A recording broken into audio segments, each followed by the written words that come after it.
We're going to start on this animal ear little raccoon fun hat for kids.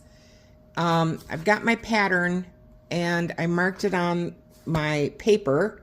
So this is half of the front, that's the other half of the front, and I just flipped the pattern over. This is the front, and I just flipped the pattern over because the back is just a mirror. So what I've got is a space that's 13 inches across, and it's also 13 inches up and down that I need to get my fur to cover somehow. So we've got our raccoon skin, and he's not real big, but we'll see what we can accomplish. I removed the head, I trimmed that off. I've got this wet. I marked the center back before doing that and down the center. And then I also marked kind of like the natural fall line on the inside. And what I mean by that is that when you fold this raccoon pelt and you're working on it, it's like usually right behind, this is the front paw.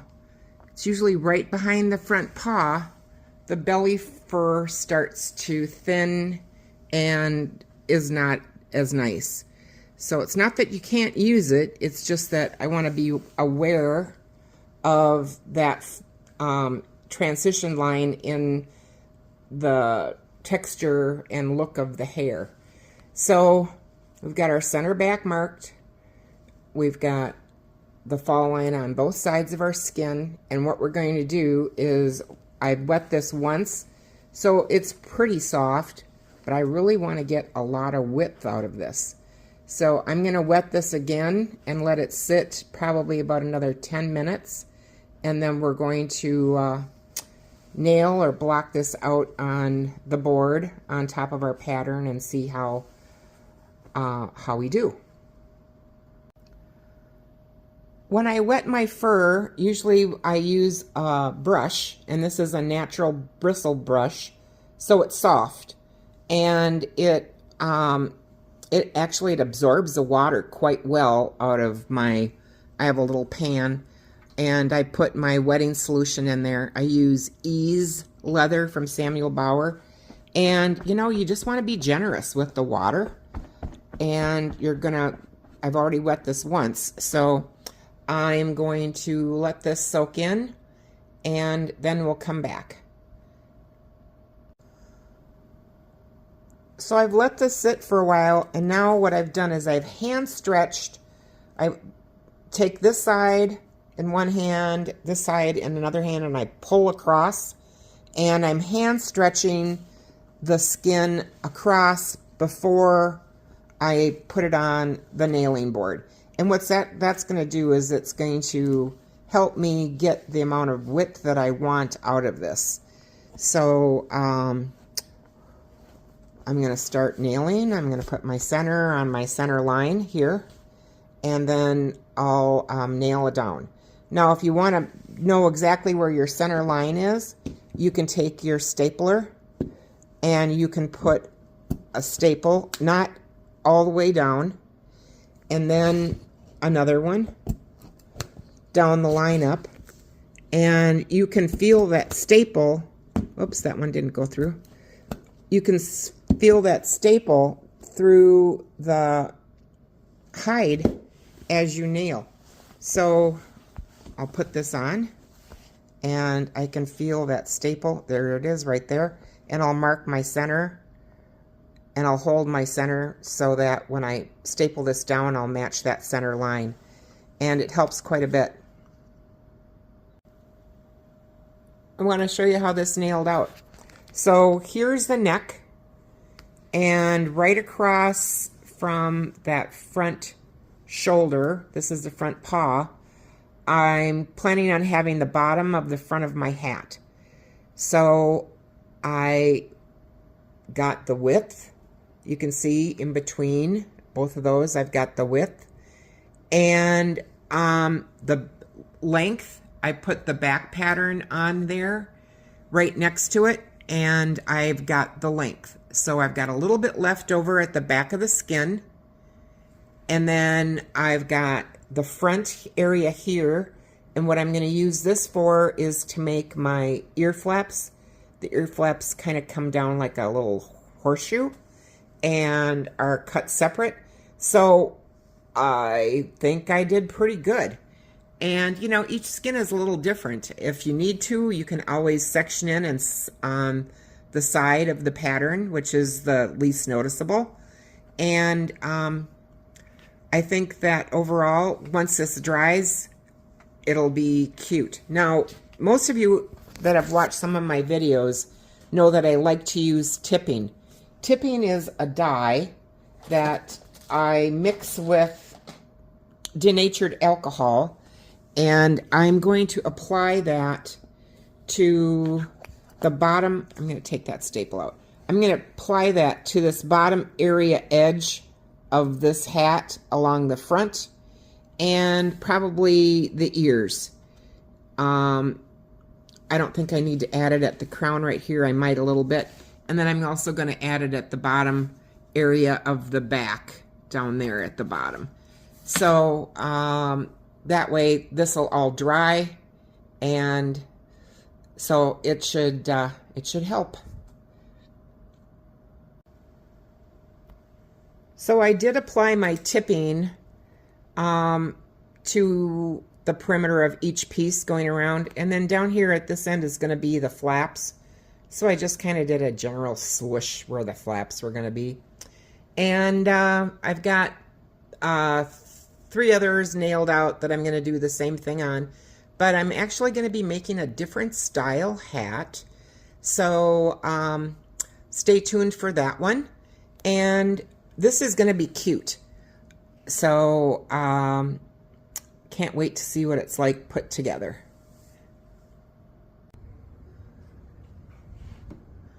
I removed my raccoon pelt from the nailing board, and what I've done is I gave it a nice brush, and now what I'm going to do is, I think it looks pretty good. So what I'm going to do is fold it directly on the center back and remark my center back, because sometimes it can be off just a little bit one way or the other way from when I marked it before I stretched it. So I just want to get that perfect before I set my pattern on and mark my pattern. So I'm going to fold this in half right on that center back, and when I get it folded in half, then I'm going to run my chalk on the inside of this fold line, so I'm sure I've got the definite center back of the hat, or of the skin. So I used my wax chalk and remarked the center of that, and you can see where that is. And so now I can lay my pattern on here comfortably and know that I am really going to be accurate when I cut my pieces out. So what I'm going to also do is the rump on this ended up being really nice and smooth at the back. So I think I'm going to draw my pattern, or drop my pattern a little bit farther to the back.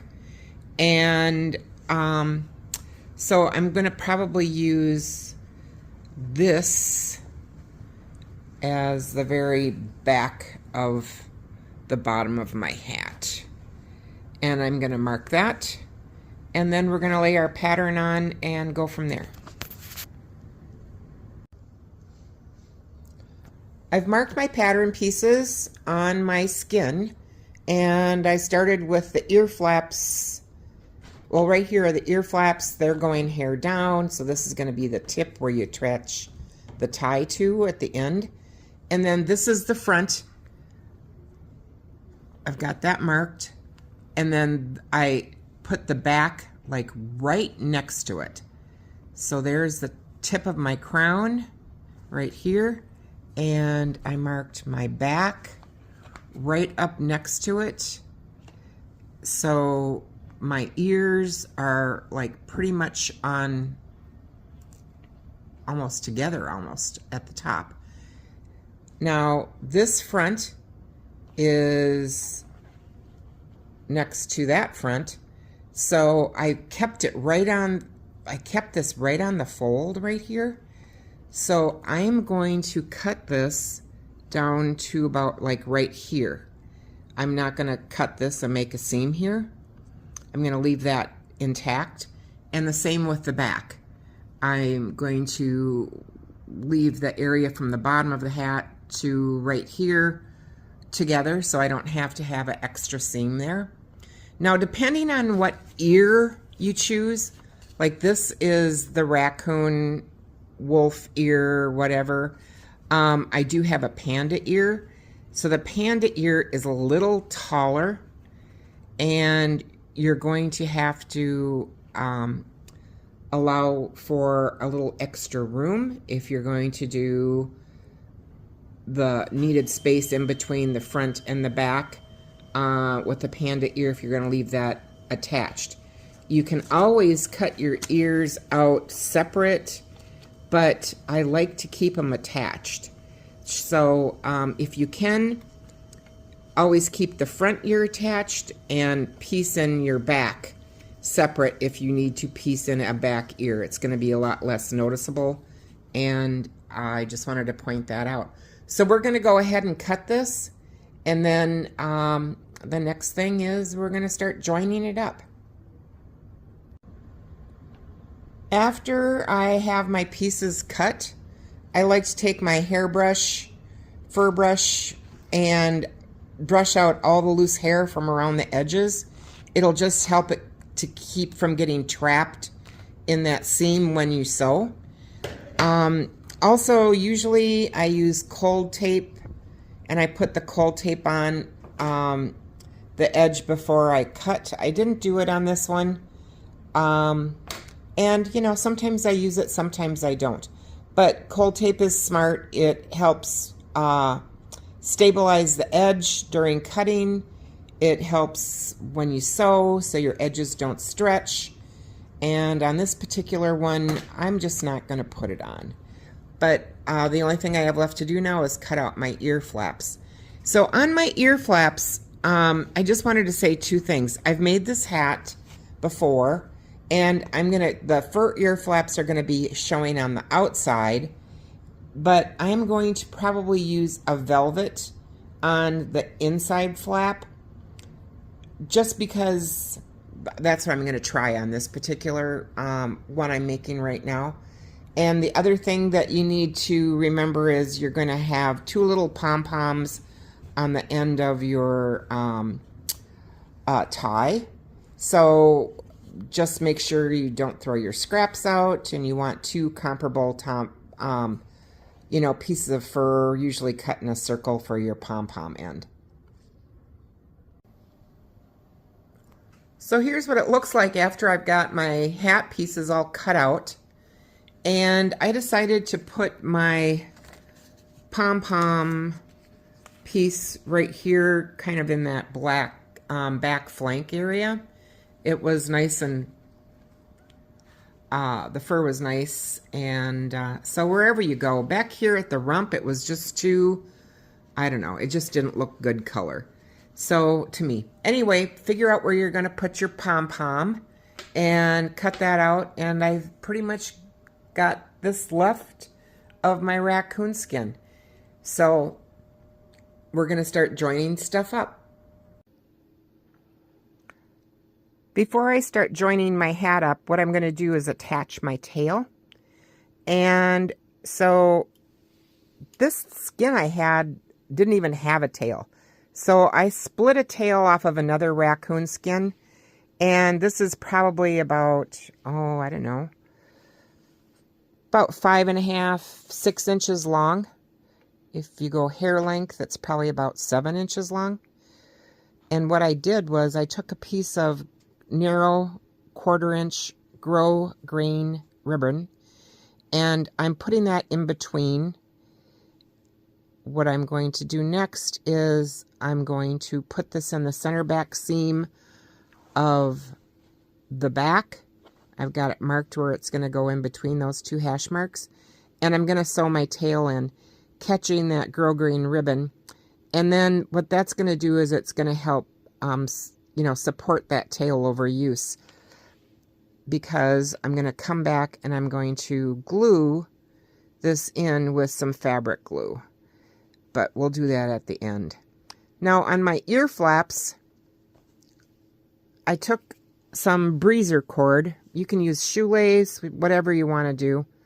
And I attached that to the bottom of my ear flap on the inside, right here. And I left, you know, I left it long. I can always shorten it. I made the little pom-poms on this one maybe about 6 or 7 inches down. So it all depends on the length you want. And easier to shorten it than to say, oh, I wish I had it longer.